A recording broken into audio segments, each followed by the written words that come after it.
Hello friends, welcome to my YouTube channel अभी study 95। दोस्तों, आज के क्लास में हम आपको बताने वाले हैं घातांक और करणी के कुछ इंपॉर्टेंट क्वेश्चंस।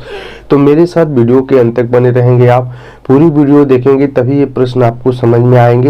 इन प्रश्नों को सॉल्व करने के लिए नहीं आपको कोई पेन लेना है, नहीं आपको कॉपी लेना है। जैसे ही आप प्रश्न देखेंगे आप आंसर बता देंगे कि इस प्रश्न का आंसर क्या होगा। बस थोड़ा सा आपको वीडियो पे बने रहना है। वीडियो स्टार्ट करने से पहले आपसे एक छोटी सी रिक्वेस्ट है कि प्लीज़ अगर आप मेरे वीडियो को पहली बार देख रहे हैं, चैनल पे नए हैं, तो प्लीज़ चैनल को आप सब्सक्राइब कर लीजिए, साथ में बेल आइकन को प्रेस कर लीजिए। तो आइए हम पहले प्रश्न को आपको समझा रहे हैं। देखिए आऊँगा तो पहले टाइप का प्रश्न ये है और दूसरे टाइप का प्रश्न ये है। और इन पहला प्रश्न बनेगा कि करणी में, देखिए पूरी करणी है, करणी के अंदर 12 प्लस करणी के अंदर 12 प्लस करणी के अंदर 12 और plus dot dot dot dot करके वैल्यू अनंत तक है। बस प्रश्न को इतना ही पहचानना है कि प्रश्न में क्या दिया है और हमको प्रश्न में क्या सॉल्व करना है। 4 विकल्प आपके सामने हैं, इस विकल्प में से कौन सा आंसर सही होगा इसको आपको बताना है। तो सबसे पहले जब भी इस टाइप के सवाल बने तो आपको क्या करना है कि ये जो 12 लिखा है, 12 को यहाँ पर लिख कर ध्यान से बात को समझिएगा और इस 12 का 2 ऐसे फैक्टर करना है। फैक्टर का मतलब कि 12 को तोड़ दीजिए। अब मार के तोड़ दीजिए या दिमाग से तोड़ दीजिए। अब कैसे तोड़ेंगे इस बात को हम समझते हैं। 12 के 2 ऐसे फैक्टर होंगे, उन दोनों फैक्टरों के बीच में आपका 1 का अंतर होना चाहिए। तो सबसे पहले 12 के हम 2 फैक्टर करते हैं तो एक फैक्टर 3 बनेगा और दूसरा फैक्टर 4 बनेगा। और 3 और 4 का जब भी आप गुणा करेंगे तो कितना मिलेगा? 12। अब देखिए आप क्या करना है, ध्यान से समझिए बात को। ये 3 है और 4 है और 3 और 4 को घटाएंगे तो कितना होगा? 1 होगा। 2 फैक्टर हो गए। अब ये चीज़ तो आप सोच रहे होंगे कि ऐसा है कि 2 फैक्टर हम क्यों बता दिए, बहुत अपराध कर दिए। हम तो 6 और 2 भी कर सकते हैं। आप बिल्कुल कह सकते हैं। 12 के 2 फैक्टर करेंगे, 2 और 6, तो 2 और 6 का गुणा करेंगे तो कितना मिलेगा? 12। लेकिन 2 में से 6 को घटाएंगे तो क्या 1 मिलेगा? नहीं मिलेगा, -4 मिलेगा। या 6 में से 2 घटाएंगे तो आपको +4 मिलेगा।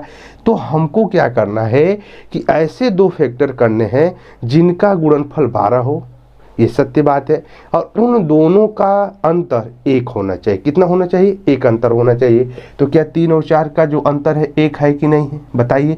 3 और 4 के बीच में 1 का अंतर है कि नहीं है? बताइए, है कि नहीं है? अब मेरी बात आप ध्यान से समझिए। जब भी इस टाइप के प्रश्न बने तो आपको इस पहले वाले रूल को फॉलो करना है कि इसका 2 फैक्टर करना है और दोनों को देखना है कि क्या इन दोनों के बीच में 1 का डिफरेंट है। अगर 1 का अंतर है तो देखना है कि क्या पूरे प्रश्न में प्लस लगा है। तो ध्यान से देखिए, एक नोट पॉइंट लिख रहे हैं, इस चीज़ को हम मिटा दे रहे हैं। यहाँ पे देखिए नोट पॉइंट है, नोट पॉइंट ध्यान रखिएगा कि अगर वैल्यू प्लस रहे प्रश्न में वैल्यू प्लस रहे तो फैक्टर का, ध्यान रखिएगा, फैक्टर का बड़ा वाला संख्या उत्तर होगा। तो आंसर इसमें क्या बनेगा? 3 और 4 में सबसे बड़ा क्या है? 4 है। तो इस प्रश्न का जो आंसर होगा 4 होगा। विकल्प कौन सा सही होगा? बी वाला सही होगा। अब आपको बस 2 ही चीज़ चेक करना है कि देख रहे हैं कि करणी के अंदर 12 है प्लस करणी के अंदर 12 है प्लस करणी के अंदर 12 है, डॉट डॉट करके वैल्यू अनंत तक गई हुई है। और जैसे ही वैल्यू अनंत तक गई है उसके बाद में हमको 12 को उठा लेना है और 12 को हमको फैक्टर करना है। 2 ऐसे फैक्टर करने हैं जिनके बीच में आपको 1 का अंतर मिले।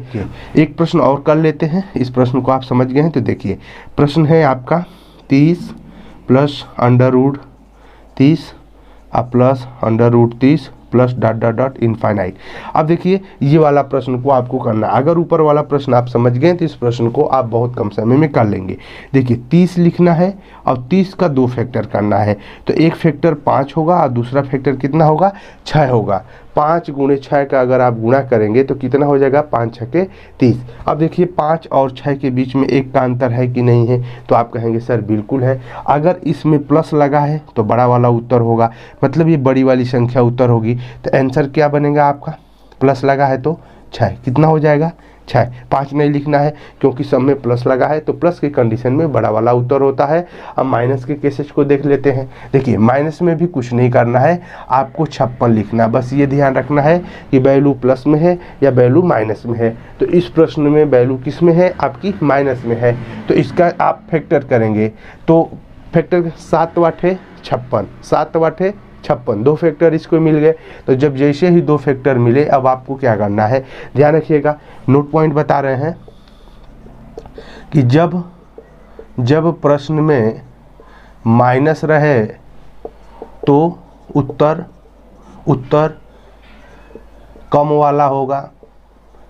बहुत बढ़िया से समझ लीजिए एकदम सिंपल भाषा में कि जब प्रश्न में माइनस रहे तो उत्तर कम वाला होगा, मतलब दोनों संख्या में से कम कौन सा है, 7 है। तो इस प्रश्न का आंसर कितना हो जाएगा, 7 हो जाएगा। और जब प्रश्न में प्लस रहेगा तो उत्तर क्या होगा, बड़ा वाला होगा। तो विकल्प में बताइए कौन सा सही होगा, विकल्प ए वाला सही होगा। तो इस प्रश्न को आप कर लेंगे। अब देखिए दूसरे प्रश्न को समझा रहे हैं। देखिए करनी में 110 माइनस करनी में 110 माइनस करनी में 110 minus dot dot dot value कहाँ तक है, अनंत तक है। अब 110 को आपको ले लेना है, 110 को यहाँ पर लिखना है, इसके 2 फैक्टर करने हैं। तो एक फैक्टर 10 और दूसरा फैक्टर 11, 10 और 11 को गुणा करेंगे तो आपका कितना मिलेगा, 110 मिलेगा। अब बताइए प्रश्न में क्या दिया है, ऋणात्मक चिन्ह, तो उत्तर कौन सा होगा, ऐसे ही बता देंगे आप, 10। उत्तर कौन सा होगा आपका, 10 होगा। तो अब बताइए क्या दोनों प्रश्न आप समझ पा रहे हैं, दोनों टाइप के प्रश्न क्या आप कर लेंगे। इस प्रश्न में क्या था भैया, आँख मूंद के अगर कोई प्रश्न आपको ऐसे बता दे तब भी आप उत्तर बता लेंगे। बस इतना ध्यान देना है कि जब किसी भी एग्जाम में अगर ऐसे प्रश्न आपको देखने को मिलते हैं तो आप इस पर कॉपी पेन चलाने की कोई ज़रूरत नहीं है, दिमाग में बस फैक्टर को कर लेना है और फैक्टर में बस ये देखना है कि दोनों के बीच में एक का अंतर होना चाहिए। अगर प्लस है तो उत्तर बड़ा वाला होगा, अगर माइनस है तो उत्तर छोटा वाला होगा, बस आपको कर लेना। लेकिन एक चीज़ आपके दिमाग में ये चीज़ चल रहा होगा कि अगर कोई ऐसा नंबर आप ये बता दीजिए हमको कि जिसका फैक्टर ना हो, जैसे करनी में 3 है प्लस करनी में 3 है प्लस करनी में 3 है डॉट डॉट इनफाइनाइट है, अगर वो वैल्यू प्लस में है तो इसका फैक्टर हम नहीं कर पाएंगे। तो क्या होगा, तो अगर इस प्रश्न को आपको देखना है तो मेरे चैनल को आपको सब्सक्राइब करना होगा। अगली वीडियो जब भी मैं अपलोड करूंगा इस टाइप के प्रश्न से दूसरे टाइप के प्रश्न को कराऊंगा जिसका फैक्टर नहीं हो पाएगा।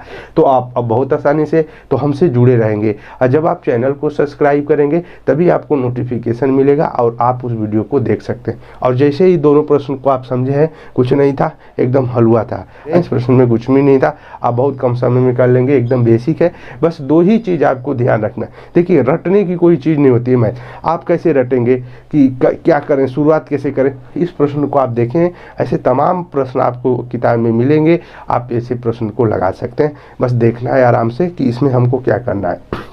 दूसरी बात करना है कि जैसे ही इस प्रश्न को आप देखेंगे किसी भी किताब में तो आप लगा लेंगे। तो उम्मीद करते हैं ये 2 ही मिलते हैं अगले वीडियो में, तब तक के लिए जय हिंद, जय भारत, धन्यवाद।